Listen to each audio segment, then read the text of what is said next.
Hi guys, in this tutorial I will show you how to texture the game asset in Substancepainter using color IDs. And first thing to do is prepare this asset for importing the Substancepainter. As you see here, I already created this vertex colors, and I will show you how I did it first. First I go here and just delete current color set. After I just select my vertices, and using control button we can grow to selection. I press now the G to repeat this command until the whole shape is selected. And now we go to mesh display, apply color option box. We can decide a color, for example a red. Just apply, and now you can repeat it for the different parts here. I just go back. Something nasty happened here. Okay, now we have this vertex colors again. First thing also to check the UVs. You see we have a UVs already prepared for exporting. Now we just select the mesh, go to File, Export Selection, option box. We choose FX Export and export this asset. Now it's time to import it into Substancepainter. Now we are inside Substancepainter, and first we will import our geometry. I just select my exported file. Everything here is fine. And now we have to bake maps to be able to use this ID color. Go to Texas set settings and just press bake mesh maps. We don't need normals, and I just increase the resolution a bit and press here bake mesh.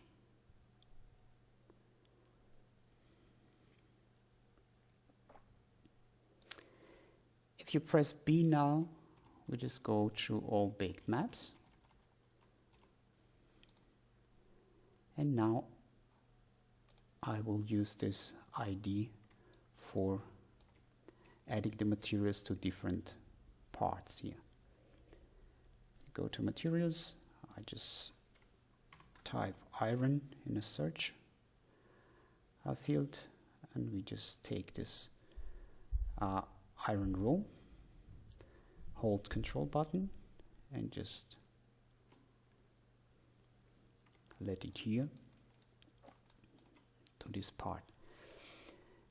As you see here, if you look at the layers, we have here this default layer, this we don't need, and you see we have this iron row and have here's a mask that was automatically created with this ID color. I will texture one part of this asset, and the rest you just can repeat this operation. First thing that I like to do is just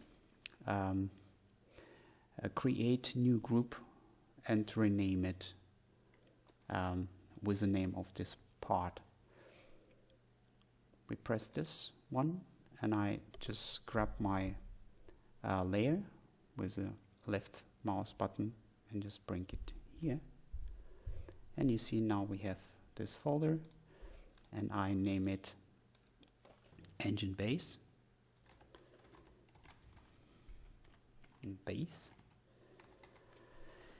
And now we need a mask, because I like to have a mask here on top to be able to create new layers here underneath without any mask. We just select this folder and create new black mask.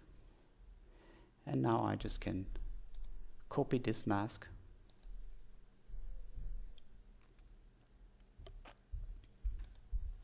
and paste it here. Now we can remove this mask because we don't need it anymore. And now it's time to set up this material. As you see here, we have the scale. The scale is a bit too small. I just go maybe with 10 or 7 maybe. 7 is good here. And now I like to put a rust over this metal. I type rust in search field and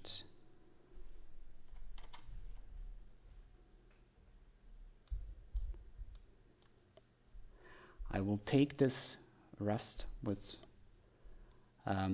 left mouse button and just bring it over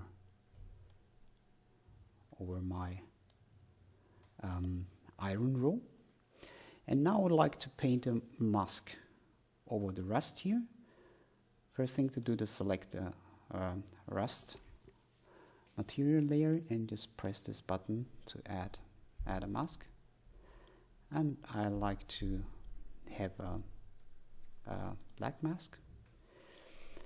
And now we will use smart masks to adjust this rust layer. Go to the smart masks, press here maybe rust, and you see we have this rust smart mask, and I just drag it over rust mask, and you see now we have this already prepaid rust mark for our asset here. Now we can just go over and adjust this mask with mask editor. Just press it here and you see we have this global contrast. I will bring it a bit down because we don't want so much here. And now we will create different layers to present another damages here. We will use the particle to create damages. First thing to do to create a new paint layer. And now we just go to particles and just take rain, for example. Just click on it and just press somewhere here. You see now it's rain is coming down and create these damages.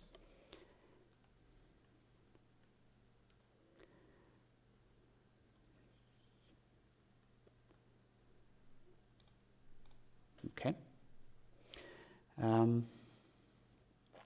Now we can, for example, use another ones here, the burn or broken glass, whatever you like here. But I will just keep it simple for this tutorial. Now I like to put some logos on this part of the base here. Now it's time for logo. First thing to do is create new fill layer. Just press this button here to create a new fill layer, and you see it's now above our folder here. What I like to do, just bring it down as you see here, we have a white color. I like to change my base color to something reddish here. And we create a new mask. It will be a black mask.